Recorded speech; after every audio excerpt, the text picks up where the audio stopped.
Hello नमस्कार विद्यार्थी मित्रों। ધ સ્કૂલ ઓફ સાયન્સના વિડીયો લેક્ચરમાં હું વિપુલ રાઠોડ આપનું હાર્દિક સ્વાગત કરું છું। આપણે ધોરણ 12ની અંદર સંબંધ અને વિધેય જે ચેપ્ટર ભણીએ છીએ એની અંદર આપણે જી મેન અને જે એડવાન્સ માટે જે તૈયારી ચાલુ કરી છે એના 2 લેક્ચર આપણે પૂર્ણ કર્યા છે પ્રદેશ વિશે। અને એમાં તમને કાલે મેં હોમવર્કમાં દાખલો આપેલો હતો। જે દાખલો આપ્યો હતો એની અંદર મેં એવું કીધેલું હતું પ્રથમ 3 વિદ્યાર્થીઓને આપણે ઇનામ આપશું। તો એમાંથી 2 વિદ્યાર્થી ફાઇન્ડ આઉટ થઈ ગયા છે, મતલબ કે 2 વિદ્યાર્થીઓએ એનો જવાબ આપી દીધો છે। તો ખરેખર એ વિદ્યાર્થીઓએ મને 40 સેકન્ડમાં જવાબ આપેલો છે। કેટલી? 40 સેકન્ડમાં। એ વિદ્યાર્થીનું આપણે બોર્ડ ઉપર નામ લખી અને એને જાહેર પણ કરશું, પણ અત્યારે ખાલી જે 2 વિદ્યાર્થી આવ્યા છે, હજી એક બાકી છે, 2 આવી ગયા છે, તો એ 2ના આપણે નામ દઈએ। તો એક વિદ્યાર્થીનું નામ છે ઘાસકાટા તરંગ અરવિંદભાઈ, જે ધ સ્કૂલ ઓફ સાયન્સના મહુવાની અંદર જ છે, જેને 40 સેકન્ડમાં જ પૂર્ણ કરી દીધો હતો દાખલો અને જવાબ આપી દીધો હતો, બરાબર। અને બીજો જે વિદ્યાર્થી જે છે એ રાજુલાનો છે, જૂનો વિદ્યાર્થી મારો છે, એણે પણ જવાબ આપ્યા છે। નામ છે જયેશભાઈ, સરનેમ તો યાદ નથી પણ જયેશભાઈ નામ છે, બરાબર। એ બંનેએ મને આનો જવાબ આપેલો છે। મને ખરેખર એ બંનેની ઉપરથી એક પંક્તિ યાદ આવી કે તમને ખબર હોય તો આપણે બાળપણમાં નાના હોય ત્યારે ભણતા સ્કૂલની અંદર એક પંક્તિ હતી, खुद को कर इतना बुलंद, खुद को कर इतना बुलंद कि तेरी तकदीर बनाने से पहले, कि तेरी तकदीर बनाने से पहले खुदा तुझे पूछे तेरी रजा क्या है। એનો મતલબ શું થાય બેટા? એક જ લીટીમાં કહી દઉં। એનો મતલબ આવો થાય છે કે તમે પોતાની તકદીરને એવી બનાવો, પોતાની લાઈફને, પોતાના ફ્યુચરને એવું બનાવો કે આવતા જન્મમાં તમારી જ્યારે કિસ્મત એટલે કે તકદીર લખાતી હોય ત્યારે ભગવાન દ્વિધામાં પડી જાય કે આને હવે નેક્સ્ટ જન્મમાં બનાવવો શું। તો એ આવીને તમને પૂછે, બોલ ભાઈ તારી રજા શું છે, તારે બનવું શું છે। એવી તકદીર તમે બનાવો તમારી। હું એવી આશા રાખું છું તમારી પાસે, બધાય પાસે એવી મારા બધા વાલા વિદ્યાર્થીઓ પાસે એવી ઈચ્છા છે કે એટલા ભણીને આગળ વધે, એવું નામ રોશન કરે, કાલે સવારે અમને હામાં મળે તો અમને ગર્વથી છાતી અમારી ફૂલી જાય, બરાબર। તો એના માટે તમને ખબર જ છે આપણે એક જ ટાર્ગેટ છે આઈઆઈટી માટેનો, બરાબર। તો હવે બીજું કાંઈ ન કહેતા લેક્ચરની અંદર હવે આગળ વધીએ છીએ। તો બેટા કાલે આપણે પ્રદેશ જોયું હતું, આજે આપણે જોઈએ છીએ વિસ્તાર, બરાબર। જો કે 11મા ધોરણનો ટોપિક છે પ્રદેશ વિસ્તાર સહપ્રદેશ, પણ જીની અંદર જી મેનમાં પૂછાય છે ને આપણે આવડતા નથી, બરાબર। પ્રદેશ તો લગભગ મોટા ભાગના વિદ્યાર્થીઓને આવડી ગયા છે। હવે આપણે જઈએ છીએ વિસ્તાર ઉપર। કાલે પ્રદેશનો દાખલો જે આપેલો છે ને એનો આપણે વાત પછી કરશું, બરાબર, મતલબ કે કાલે જવાબ આપશું। વિસ્તાર એટલે કે આજે આપણે જોવાનું છે કે જે રકમ આપેલી હોય, જે વિધેય આપેલું હોય, એમાં આપણે વિસ્તાર કેમ ફાઇન્ડ આઉટ કરવું, કે વિસ્તાર કેમ મેળવવું। વિસ્તારને ઇંગ્લિશમાં આપણે કહીએ છીએ રેન્જ। તો વિસ્તાર છે ને મેડમ અલગ અલગ રીતે ઘણી રીતે મેળવી શકે, એની મેથડ ઘણી અલગ અલગ છે। જેવી રકમ હોય ને એવી મેથડનો ઉપયોગ કરવાનો હોય છે, બરાબર। તો એક શરૂઆત આપણે કરીએ છીએ અહીંથી કે y બરાબર f of x, આ તો આપણને ખબર છે વિધેય કહેવાય, બરાબર। તો આ જે આપણે આ રીતે આપેલું હોય y બરાબર f of x, જેની અંદર આ જે છે એ પ્રદેશ છે x અને y જે છે એ શું છે? વિસ્તાર। એટલે આપણી જે ક્રમયુક્ત જોડ હોય એ આ રીતે લખેલી હોય x y, આ રીતે। આને મેથડ પહેલી કહેજો, આ મેથડ નંબર 1, બરાબર, મેથડ નંબર 1 છે। તો x y, હવે તો જો x છે એ પ્રદેશ થશે, y છે એ વિસ્તાર થશે। તો આ જો f from x એ પ્રદેશ ને y છે વિસ્તાર, પણ તમે આને બદલી નાખો, એટલે કે આનું ઇન્વર્સ કરો। બદલો એટલે આનું શું કરીએ આપણે? પ્રતિવિધેય ભણી ગયા ને, ઇન્વર્સ ભણી ગયા આપણે, તો બદલીએ તો આને આપણે શું કરીએ? f ને આ બાજુ વી આવે તો શું થાય? x ને કરતા બનો x, f આ બાજુ વી આવે f ઇન્વર્સ ઓફ y, આવું થાય, બરાબર। તો આ કેમ થશે? તો આ જે f હતો એના માટે આવું હતું, તો f ઇન્વર્સ માટે કેવું થશે? તો f ઇન્વર્સ માટે આ રીતે થઈ જશે। આ x અને y હોય તો એ બદલી જાય, f ઇન્વર્સ કરો તો આ y જે છે એ પહેલા વી આવે, x પછી વી આવે, એટલે આવું થઈ જાય। આ y હવે આપણે આ રીતે ભણી ગયા છીએ કે f from x tends to y, જો તમે f ઇન્વર્સ કરો તો y tends to x થઈ જાય, જે પ્રદેશ અને સહપ્રદેશ હોય એ બદલી જાય, બરાબર। તો જો અહીંયા લખ્યું છે કે આમાંથી તમે x ને કરતા બનાવ્યા તો આવું થઈ ગયું f ઇન્વર્સ ઓફ y। તો x બરાબર f ઇન્વર્સ જે છે એને તમે શું કહી શકો? g કઈ આપણે g કહી દઈએ, g ઓફ y, કારણ કે f નામ આપેલ છે, નામ બદલી આપણે નામ શું આપી દીધું? g। તો x બરાબર શું થયું? g ઓફ y એટલે ઇન્ટરચેન્જિંગ આપણે જેની વાત કરી હતી પ્રતિવિધેયમાં પાઠ્યપુસ્તકના જ્યારે લેક્ચરમાં હતી એ જ વસ્તુ થઈ બરાબર. તો આ રીતે આપેલું હોય 3 4 ઓકે આ f from x tends to y જેમાં 3 4 આપ્યું હોય 4 5 આપ્યું હોય તો આનો પ્રતિવિધેય મેળવો હોય f ઇન્વર્સ મેળવો ત્યારે શું થાય તો આવું થાય y tends to x એટલે આ બદલી જાય 3 4 છે કેવું થઈ જાય 4 3 આ શું થઈ જાય 5 4 આ રીતનું થઈ જાય બદલી જાય એ આપણે બધાને ખબર છે. તો બેટા આની અંદરથી તમે x ને કરતા બનાવો જે f ઇન્વર્સ ઓફ y એટલે g ઓફ y આવી ગયો એટલે g ઓફ y તમારો નવો વિધેય આવી ગયો. જે નવો વિધેય આવી ગયો બેટા બરાબર એનો તમે પ્રદેશ નવો વિધેયનો પ્રદેશ થઈ ગયો. જો f ઇન્વર્સ ને આપણે શું કહી શકીએ g કહીએ તો શું થઈ જાય y tends to x એટલે આ શું થઈ ગયો પ્રદેશ આ શું થઈ ગયો પ્રદેશ ને આ જે મળશે એ આપણો સહપ્રદેશ જે મળે એ આપણો વિસ્તાર એ આપણે બધાને ખબર જ છે આ પ્રદેશ થઈ ગયો કોનો g નો. પણ એ જે y જે છે f માં શું હતો વિસ્તાર. તો આપણે જે દાખલા જે છે એની અંદર વિસ્તાર મેળવવાનો શું મેળવવાનો છે વિસ્તાર કોનો f નો ફંક્શન તમને આપેલો છે f એનો વિસ્તાર મેળવવાનો છે. તો હું y મારે મેળવવાનું છે જે આ x હું મૂકતો જાઉં અને જે મળતું જાય એ આપણે y આપણે ખબર જ છે આ રીતે હોય x y બરાબર. તો y જે ઘટક હોય ને આપણે વિસ્તાર કહીએ છીએ y મેળવવાનું છે બરાબર. તો મેં f ઇન્વર્સ કર્યો g of y tends to x જે આપણો વિસ્તાર હતો એ અહીંયા ઉલટાવી નાખ્યો પ્રદેશ બદલી નાખ્યો f ઇન્વર્સ કર્યો તો આપણો વિસ્તાર જે મેળવવાથી શું થઈ ગયો પ્રદેશ થઈ ગયો. એટલે નવો જે વિધેય g ઓફ y જે છે એના માટે y એનો શું ગણાય પ્રદેશ ગણાય અને આપણા f માટે શું ગણાય વિસ્તાર ગણાય. એટલે નવા વિધેયનો પ્રદેશ મેળવું નવો વિધેય જે છે એનો પ્રદેશ મેળવું એટલે કે y મેળવું એ મારો જે આપેલો વિધેય હોય એનો શું કહેવાય વિસ્તાર.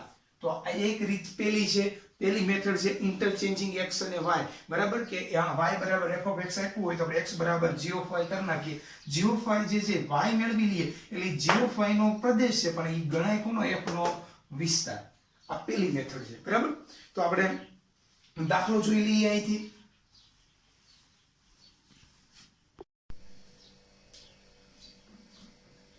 તો બેટા આવી રકમ છે f of x બરાબર વર્ગમૂળની અંદર 2 - x upon x વિસ્તાર મેળવો. એના ચાર ઓપ્શન છે. પહેલો ઓપ્શન r છે, બીજો ઓપ્શન છે r પ્લસ એટલે વાસ્તવિક સંખ્યાઓ ધન લેવાની, ત્રીજો ઓપ્શન છે 0 થી ઇન્ફિનિટી 0 લઈ લેવાનું, ચોથો ઓપ્શન છે સંવૃત અંતરાલમાં 0 થી 2 2 0 અને 2 લઈ લેવાનું. આ અંતરાલ લઈને આપણે બધાને ખબર જ છે બરાબર. તો હવે આપણે આગળ વધીએ વિસ્તાર મેળવીએ. આ પેલી રીત છે પેલી મેથડ થી છે. આવા દાખલા પૂછે ત્યારે તમારે કઈ મેથડ વાપરવી, દ્વિઘાત સમીકરણ વાળા પૂછે ત્યારે કઈ મેથડ વાપરવી, પછી તમને ટ્રિગોનોમેટ્રિક્સ એટલે કે સાઇન કોસ વાળા દાખલા પૂછે તો એ કઈ મેથડ વાપરવી બરાબર. અલગ અલગ વિસ્તાર મેળવવા માટે મેથડ આવશે. તો હવે આપણે આની વાત કરીએ બે વિસ્તાર મેળવવા માટે. તો f of x છે એને આપણે શું કહીએ છીએ y. બધાને ખબર છે f of x આપણે શું કહીએ y કહીએ છીએ. તો આવું આપ્યું છે y બરાબર વર્ગમૂળમાં 2 - x upon x એટલે કેવા શું માંગે છે કે ભાઈ y જે છે કારણ કે આપણે વિસ્તાર મેળવવાનો છે એટલે કે આપણને ખબર છે x અને y. આ y જે છે એને આપણે વિસ્તાર કહીએ છીએ એટલે આપણે શું મેળવવાનું છે y. એટલે આપણું કોન્સન્ટ્રેશન આપણું ધ્યાન હોવું જોઈએ y તરફ. ક્યાં હોવું જોઈએ y તરફ બરાબર. તો હવે જો ઈ શું કહે છે તો y બરાબર તમને વર્ગમૂળમાં આવું આપ્યું છે તો વર્ગમૂળ હોય ઈ કેવો હોય કા 0 હોય અને કા પ્લસ એટલે કે ધન હોય. ઋણ તો વર્ગમૂળ હોય નહીં બરાબર. તો આ પેલી કન્ડિશન શું કહે છે એવું કહે છે કે y જે છે ઈ કા 0 તમે લ્યો કા 0 કરતા મોટું લ્યો. y જે આપેલ છે ઈ તમે y જે આપેલ છે એ તમે ઋણ લઈ શકશો નહીં. શું કામ વર્ગમૂળ છે. વર્ગમૂળ ક્યારે ઋણ હોઈ શકે નહીં બરાબર બેટા. તો આ થઈ ગઈ પહેલું સમીકરણ પહેલી કન્ડિશન. બીજી કઈ ઇન્ટરચેન્જિંગ વાળી xy વાળી આપણે વાત કરીએ છીએ. હમણાંની પહેલામાં આપણે ભણ્યા જો કે ઉદાહરણ લઈએ તમને વધારે ખબર પડશે. આ રીતને જો અહીં લખેલ છે આ રીતે જે છે બેઠે બેઠો લખતો નથી. હવે આ જે સમીકરણ છે એનું જ અહીં લખવાનું છે. બંને બાજુ તમે વર્ગ કરો તો શું થઈ જાય આવું થઈ જાય y² બરાબર 2 - x upon x આ રીતે થઈ જાય. ઓકે આની અંદરથી x ને બનાવો કરતા x ને બનાવો તો કરતા x ને તમે કરતા બનાવો તો આ ભાગાકારમાં આ બાજુ આવે તો ગુણાકારમાં આવું થશે xy² બરાબર 2 - x. ઓકે -x આ બાજુ આવે તો +x તો xy² + x બરાબર 2. આમાંથી કોમન શું નીકળશે x કારણ કે આપણે x ને કરતા બનાવવા, x ને કરતા બનાવ્યા તો 1 પ્લસ y² બરાબર 2. x ને બનાવો કરતા તો આ પદ ગુણાકારમાં છે, આ બાજુ જાય તો ભાગાકારમાં, તો શું વધે? x બરાબર 2/1 પ્લસ y².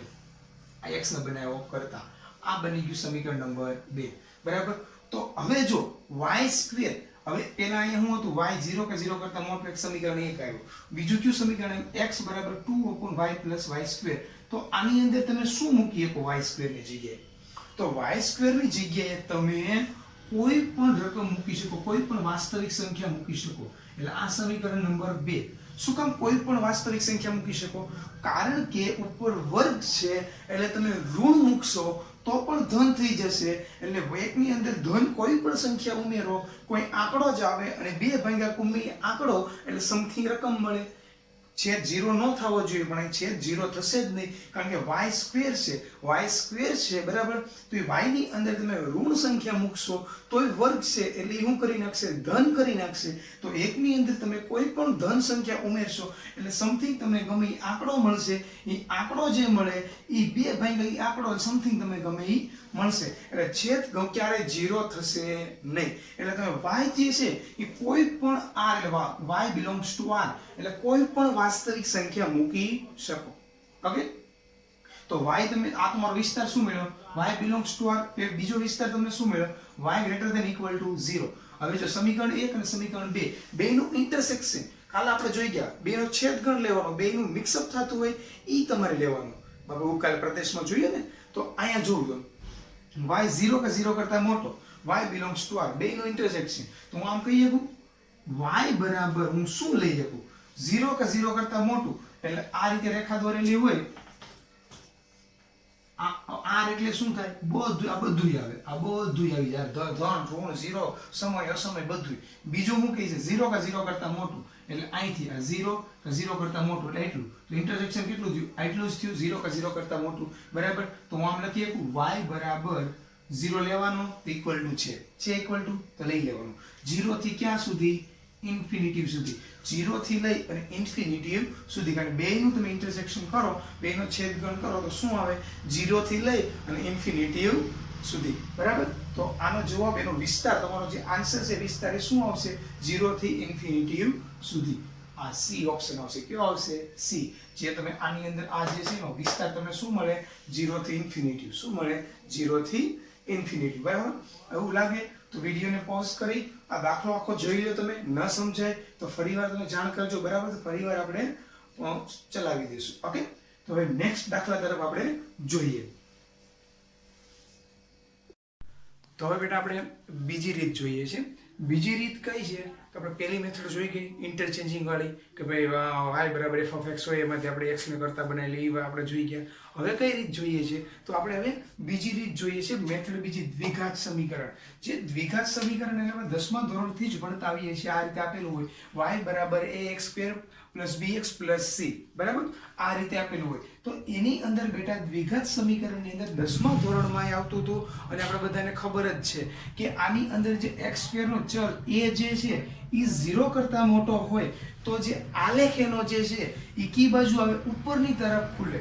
બરાબર. આ રીતે આપણે આવું ભણી ગયા, ઉપરની તરફ ખુલતો હતો 0 કરતા મોટો હોય ત્યારે. બરાબર. અને જો એ 0 કરતા નાનો હોય તો કઈ બાજુ ખુલે? તો નીચેની તરફ ખુલે. આ રીતે નીચેની તરફ ખુલે, કારણ કે આની ઉપરથી જ આપણે મેળવવાનું છે દાખલા. એટલે આ તમને ખબર હોવી જોઈએ. જો a જે છે એ 0 કરતા મોટો હોય તો આપણો ax² plus bx plus c, એટલે દ્વિઘાત સમીકરણ જે છે એનો આલેખ હોય એમાં a જે છે 0 કરતા મોટો હોય તો એ ક્યાં જાય?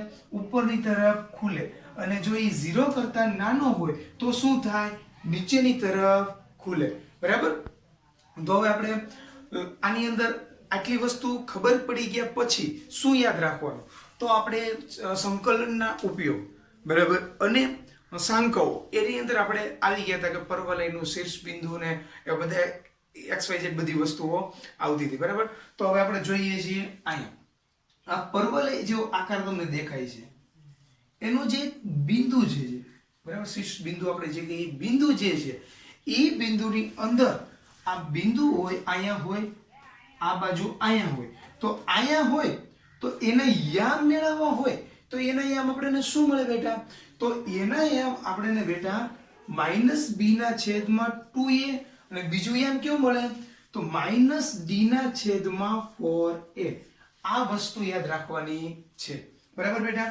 આ તમને કદાચ યાદ ન હોય તો તમારે શું કરવાનું છે, તો તમારે માઇનસ બી ના છેદમાં 2a અને માઇનસ ડી ના છેદમાં 4a આટલી વસ્તુ યાદ રાખવાની છે. હમણાં હું તમને યામ અહીંયા લખી દઉં છું કે માઇનસ બી ના છેદમાં 2a અને માઇનસ ડી ના છેદમાં 4a આટલી વસ્તુ આપણે યાદ રાખવાની છે.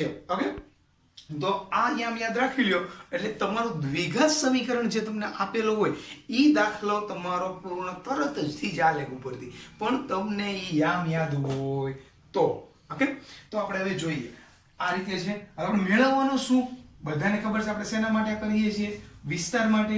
હવે વિસ્તાર માટે કરીએ, વિસ્તાર કોણ થાય તો x y, આપણે આ y મેળવવાનો છે વિસ્તાર માટે. ઓકે, તો આપણો જે અહીંયા y એમ કોણ છે તો -d/4a. તો -d/4a છે એ અહીંથી લઈ અને ક્યાં સુધી આગળ જાય તો ઇન્ફિનિટી સુધી જાય. ક્યાં સુધી જાય છે, ઇન્ફિનિટી સુધી, બરાબર. -d/4a જે y એમ છે એ ત્યાંથી ક્યાં સુધી જાય, ઇન્ફિનિટી સુધી જાય, કારણ કે આપણે શું મેળવવાનો છે, વિસ્તાર. એટલે આપણે વિસ્તાર એટલે કોણ, બીજો ઘટક y, એ y એમ જોવાનો. તો -d/4a તમારે મેળવવાનું, એ જે મળે ત્યાંથી લઈ અને ઇન્ફિનિટી સુધી જાય. એ જ રીતે આની અંદર સેમ ટુ સેમ એ જ રીતે જો આના યામ પણ શું હશે તો આવા હશે -b/2a -d/4a આ જ યામ હશે. ઓકે, તો આના યામ બેટા કેવા હોય તો આના યામ પણ એ જ રીતે તમારે યાદ રાખવાનું, આ જ રીતે યામ હોય.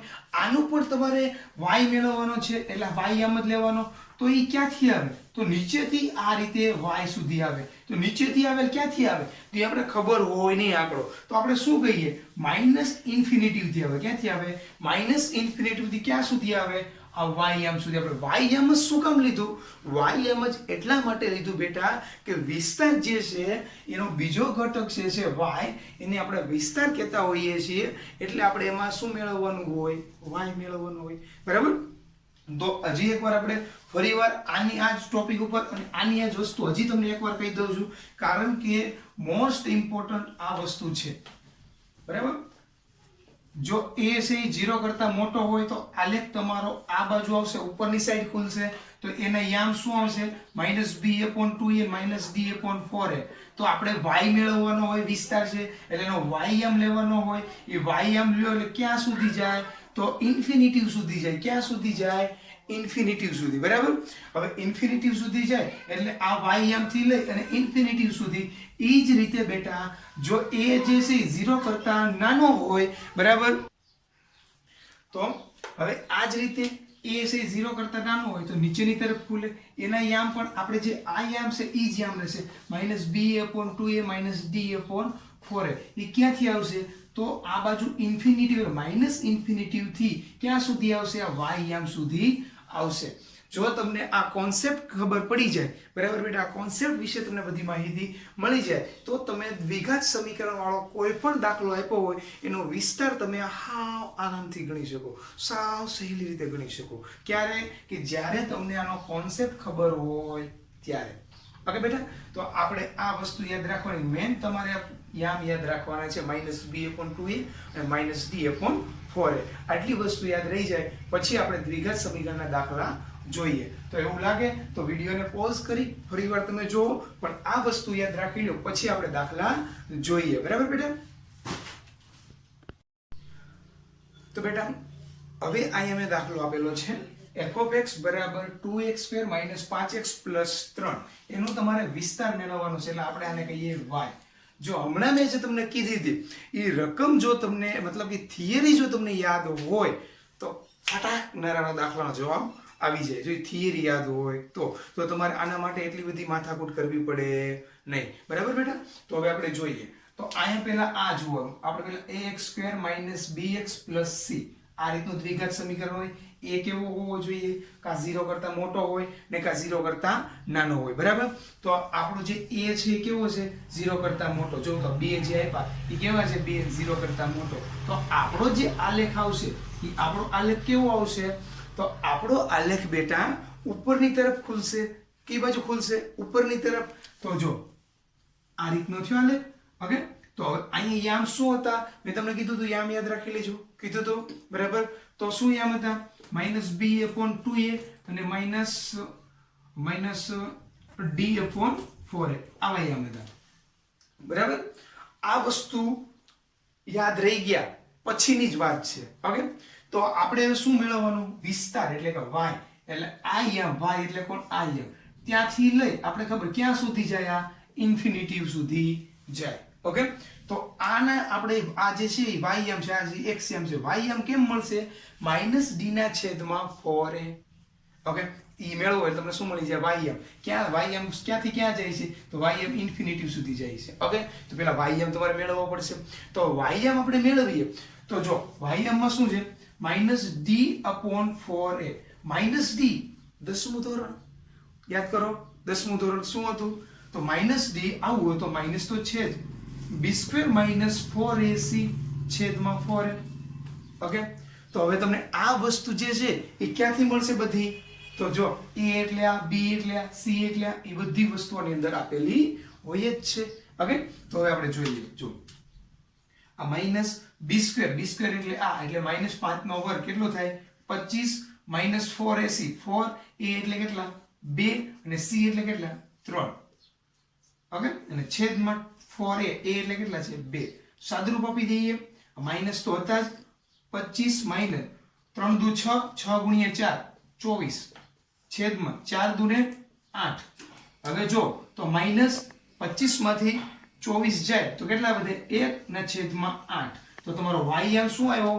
-1/8. કેટલો આવ્યો? -1/8 બરાબર. તો જો -1/8 આવ્યો એટલે આ તમારો y યામ આવ્યો -1/8.